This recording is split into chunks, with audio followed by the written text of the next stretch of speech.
오늘 이 시간 함께 보실 말씀은 요한복음 12장 12절에서 16절까지 말씀입니다. 요한복음 12장 12절에서 16절까지 말씀, 신약성경 167페이지에 있습니다.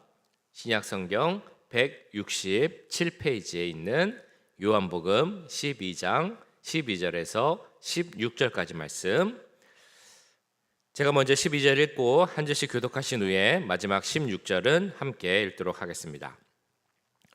그 이튿날에는 명절에 온 큰 무리가 예수께서 예루살렘으로 오신다는 것을 듣고 종려나무 가지를 가지고 맞으러 나가 외치되 호산나 찬송하리로다 주의 이름으로 오시느니 곧 이스라엘의 왕이시여 하더라. 예수는 한 어린 나귀를 보고 타시니 이는 기록된 바 시온 따라 두려워하지 말라. 보라 너희 왕이 나귀 새끼를 타고 오신다 함과 같더라. 제자들은 처음에 이 일을 깨닫지 못하였다가 예수께서 영광을 얻으신 후에야 이것이 예수께 대하여 기록된 것임과 사람들이 예수께 이같이 한 것임이 생각났더라. 아멘. 네, 우리 이 세상의 강대국 중에 하나였던 로마라는 나라가 있습니다. 로마 하면 어떤 것이 생각이 나십니까? 로마. 여러 황제가 있었죠. 대표적으로 잘 아시는 네로 황제가 생각날 수도 있을 것 같습니다. 그리고 로마의 그 최전성기 팍스 로마나라는 말이 있죠. 그 팍스 로마나라는 말을 생각하실 수도 있고, 그 최전성기를 알려주는 말 중에 유명한 말 중에 하나인 모든 길은 로마로 통한다라는 그런 말이 생각날 수도 있을 것 같습니다. 그런 말이 있을 정도로 로마는 최강대국 중에 하나였습니다. 역사적으로도 손에 꼽히는 그런 나라였죠. 로마가 그런 강대국 팍스 로마나를 이루기 위해서 로마는 정말 많은 전쟁을 했을 것이고, 또한 그 전쟁에서 많은 승리를 했어야 했습니다. 전쟁에서 승리할 때, 황제가 그 전쟁을 승리로 이끌었을 때, 혹은 장군이 그 전쟁을 나가서 승리하고 돌아왔을 때 그들이 어떤 모습으로 돌아왔을까 생각을 해보면 이런 모습이 아니었을까라고 생각을 해봅니다. 로마의 개선 장군의 모습. 그 개선 장군, 승리하고 돌아온 장군은 항상 백마를 타고 맨 앞에 서서 들어왔습니다. 그리고 그 뒤에는 그 병정, 마찬가지로 그 승리를 하고 돌아온 군사들이 이 장군 뒤를 따르면서 당당하게, 승리하고 왔으니까, 개선하고 왔으니까 당당하게 옵니다. 그러면 군중들이 그 옆을 서서 꽃을 던지고 막 나뭇가지를 흔들면서 잘하였다, 수고했다라고 환영하고 축복하는 게 바로 이 승리하고 개선하는 그런 모습이었습니다. 이 로마의 왕 그리고 장군들을 생각해 보면 잠시, 역사적으로 보면 잠시였지만 강한 나라였지만 잠시였습니다. 그들이 이렇게 잠깐 한 번의 승리를 하고 돌아올 때도 그들은 당당하게 개선하면서 정말 무엇이라도 된 것처럼 이렇게 들어오는 것이 바로 개선 장군의 모습입니다. 그런데 이 땅에 잠시 있었던 한 나라의 왕이나 장군들이 그렇게 개선하고 그 나라로 돌아왔을 때를 생각해 봤을 때, 이 전체 이 세상 우주의 창조자이시고 주권자이시고 왕이신 예수님께서 내가 왕이다, 이 세상을 구원할 것이다 라는 것을 드러내시면서 들어오실 때, 예루살렘에 입성하실 때 그때는 어떤 모습으로 입성했을까, 그 생각을 해보면 우리는 참 여러 가지 생각을 하게 됩니다. 오늘 보신 요한복음 12장 말씀을 보시면 예수님께서는 본인이 메시아이심을 드러내며 예루살렘에 입성을 하십니다. 그 말은 바꿔 이야기하면 오늘 예루살렘에 들어가시기 전까지 예수님은 스스로 내가 구원자다, 메시아다 라는 것을 드러내지 않았다라는 것을 우리는 알게 됩니다. 왜 예수님께서는 구원자로 이 땅에 오셨으면서도 본인이 구원자이심을 드러내지 않으셨을까요? 말씀을 보시면 예수님께서 제자들에게, 혹은 병 고침 받은 환자들에게, 혹은 귀신 그 쫓김을 받고 나서 그 회복을 얻은 사람들에게 이 기적을 알리지 말라, 그리고 내가 구세주, 구원자라는 것을 알리지 말라라고 말씀하시는 장면을 여러 장면 보게 됩니다. 예를 들면 마태복음 16장 16절에 나오는 말씀, 예수님께서 제자들에게 사람들이 나를 누구라고 하느냐라고 했을 때 마태가 이렇게 대답을 하죠. 주는 그리스도시고 살아계신 하나님의 아들이십니다 라고 이야기를 합니다. 그 마태를 향해서 베드로죠. 마태가 아니고 마태복음에 나오는 베드로를 향해서 그때 예수님께서 그 이야기를 듣고 이렇게 칭찬을 하시죠. 바요나 시몬아 너가 참 복이 있도다라고 하면서 이렇게 또 말씀하십니다. 너는 베드로라 내가 이 반석 위에 내 교회를 세우리니 음부의 권세도 그것을 이기지 못하리라 라고 축복을 하시면서 이 베드로를 세워주십니다. 그런데 거기서 그치는 것이 아니라 예수님께서 또 이 말씀을 하시죠. 마태복음 16장 20절 말씀인데요. 제자들에게 경고하사 자기가 그리스도인 것을 아무에게도 이르지 말라 하시니라. 내가 그리스도라는 것을, 그러니까 구원자라는 것을 아무한테도 말하지 말라라고 하십니다. 예수님께서 변화산에 가십니다. 베드로, 요한, 야고보 이 세 명을 데리고 가고 그들은 놀라운 광경을 보게 되죠. 예수님과 함께 엘리야, 모세가 변화하여서 그 하나님 나라의 모습을 보여주는 그런 놀라운 광경을 봅니다.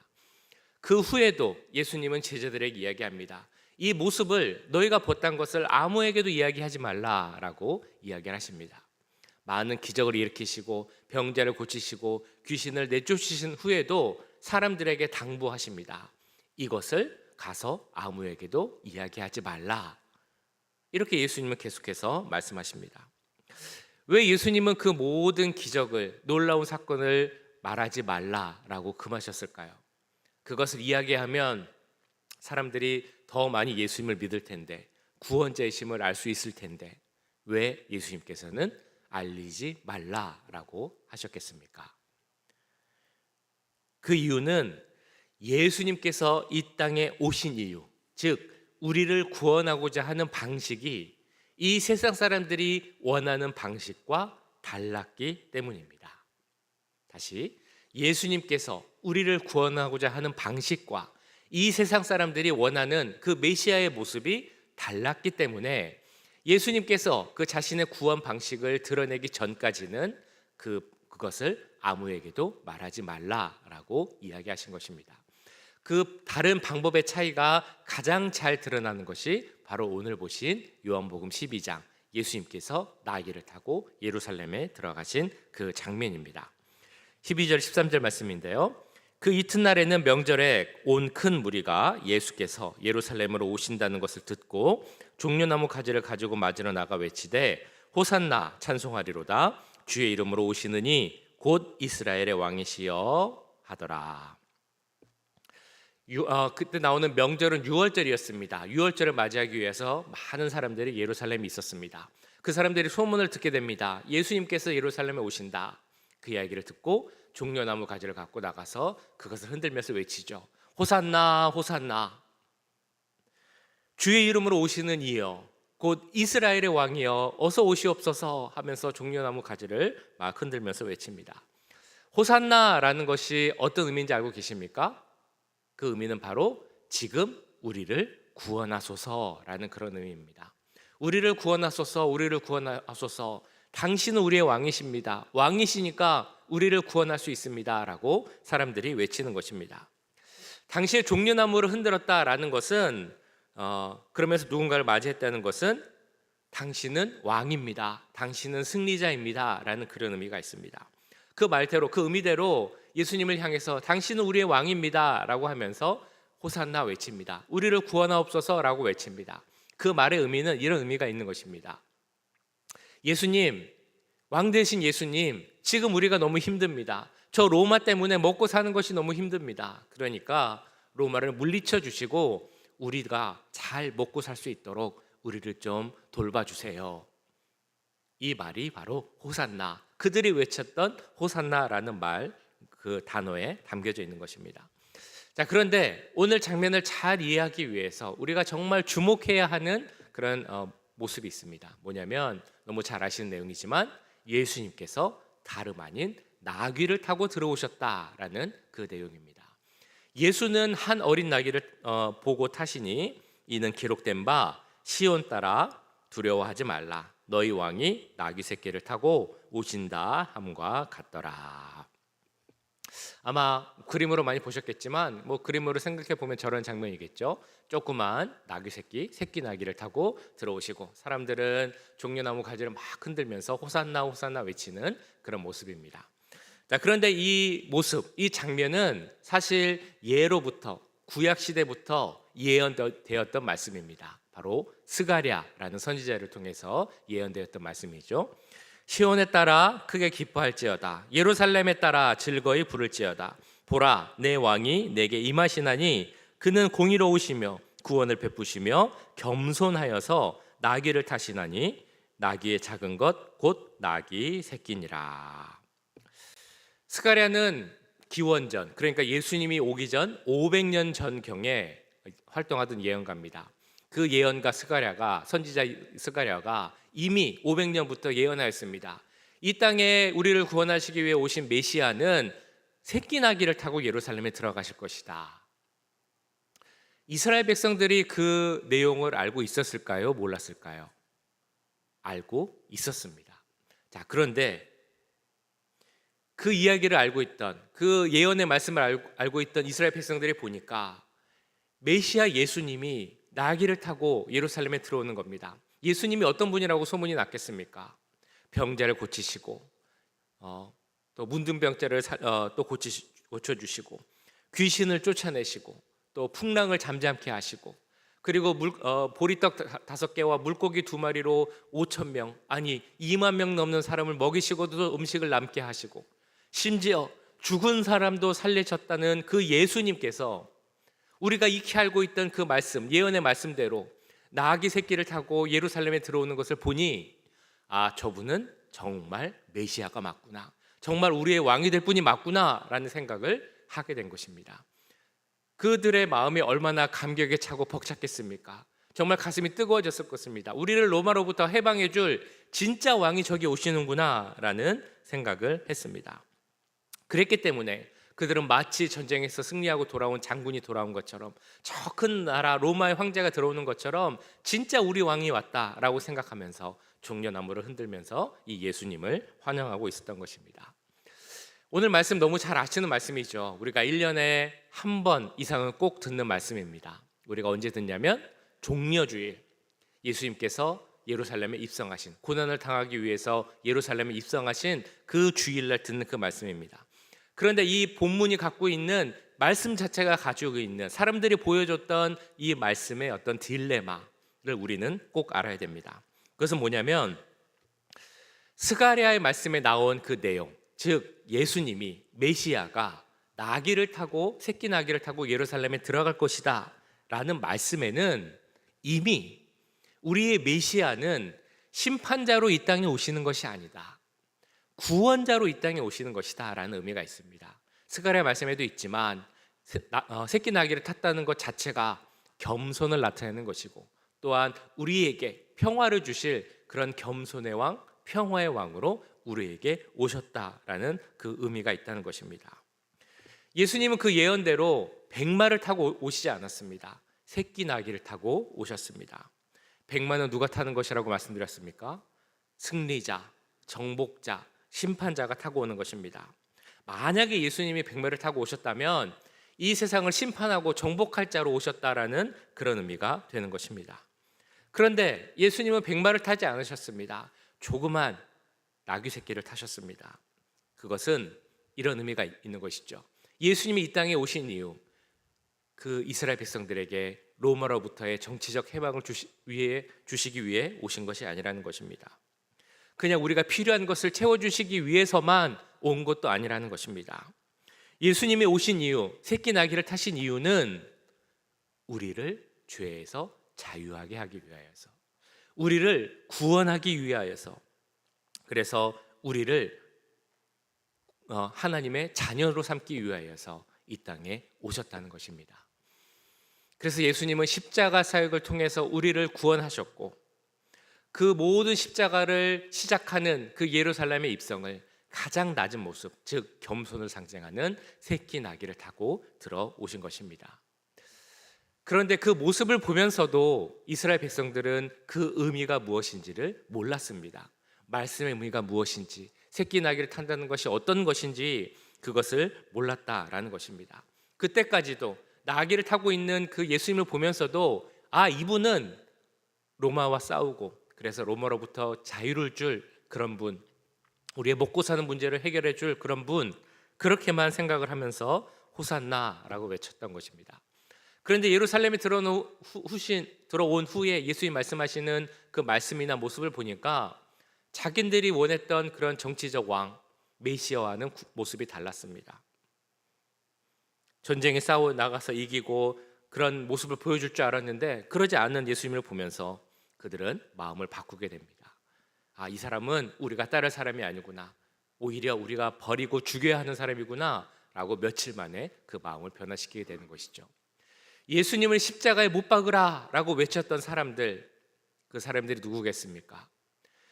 바라바를 놓아주고, 살인자 바라바를 놓아주고 예수님을 십자가에 못 박으라고 했던 사람들, 그리고 그 빌라도 앞에서 이 사람이 흘린 저주의 피를 우리와 우리의 후손들에게 돌리옵소서라고 외쳤던 사람들, 그 사람들이 누구겠습니까? 처음부터 예수님을 싫어하고 미워하고 저주했던 그런 사람들이 아니었습니다. 불과 며칠 전까지만 해도 예수님을 보면서 종려나무 가지를 흔들면서 호산나, 당신이 우리 왕입니다 외쳤던 그 사람들이 불과 며칠 만에 저 예수를 십자가에 못 박으라 라고 외쳤던 것입니다. 그랬던 이유, 예수님께서 새끼 나귀를 타신 이유를 몰랐기 때문입니다. 근데 그것은 비단 예루살렘 백성들의 문제만은 아니었습니다. 심지어는 제자들도 그랬다라고 오늘 16절에 이렇게 나옵니다. 제자들은 처음에 이 일을 깨닫지 못하였다가 예수께서 영광을 얻으신 후에야 이것이 예수에 대하여 기록된 것임과 사람들이 예수께 이같이 한 것임이 생각났더라. 그러니까 제자들도 예수님께서 나귀 새끼를 타고 예루살렘에 들어오신 이유가 무엇인지를 그 당시에는 몰랐다라는 것입니다. 언제 알았느냐? 예수님께서 영광을 받으신 후에, 즉 예수님께서 십자가에 못 박히시고 3일 만에 다시 부활하신 후에야, 아, 그때 예수님께서 나귀 새끼를 타신 것이 이런 의미였구나 라고 그때서야 깨달았다라는 것입니다. 이처럼 예루살렘에 있었던 그 많은 이스라엘 백성들은 물론이고 예수님과 함께 다녔던 제자들도 예수님께서 이 땅에 오신 이유, 새끼 나귀를 타고 예루살렘에 들어가신 이유, 그것을, 그 의미를 몰랐다라는 것입니다. 그들이 몰랐다면 우리도 모를 수 있다라는 것을 우리는 깨달아야 됩니다. 그들이 잘못 이해했다면 우리도 잘못 이해하고 있는 것은 아닌지, 오해하고 있는 것은 아닌지 생각해 봐야 한다는 것입니다. 우리도 충분히 그럴 수 있다는 것입니다. 그 옛날에 예루살렘 성에서 예수님을 바라보며 호산나 외쳤던 사람들, 그러나 그 마음속엔 다른 의도를 갖고 있었던 사람들처럼 우리도 예수님을 믿고 그 예수님의 이름을 높이겠다라고 하지만 우리 마음속에는 다른 의도가 있을 수 있다는 것입니다. 세상에서 성공하고 잘 되는 것, 축복받는 것, 내 자녀가 형통하고 성공하는 것, 내가 건강히 아픔 없이 잘 사는 것, 뭐 이런 것도 다 중요하지만 우리가 예수님을 바라보면서 구해야 하는 것은 단지 그것만이 아니라는 것입니다. 많은 사람들이 예수님에 대해서 오해하는 것이 있습니다. 그건 뭐냐면 예수님을 우리의 필요를 채워주는 분으로만 생각하는 것.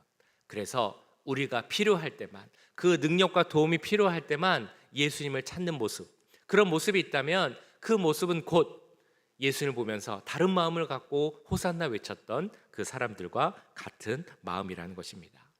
그렇기 때문에 우리는 스스로에게 이런 질문을 던져봐야 합니다. 우리가 믿는 예수님, 내가 믿는 예수님은 어떤 분이십니까? 나는 예수님을 어떤 분으로 알고 믿고 계십니까?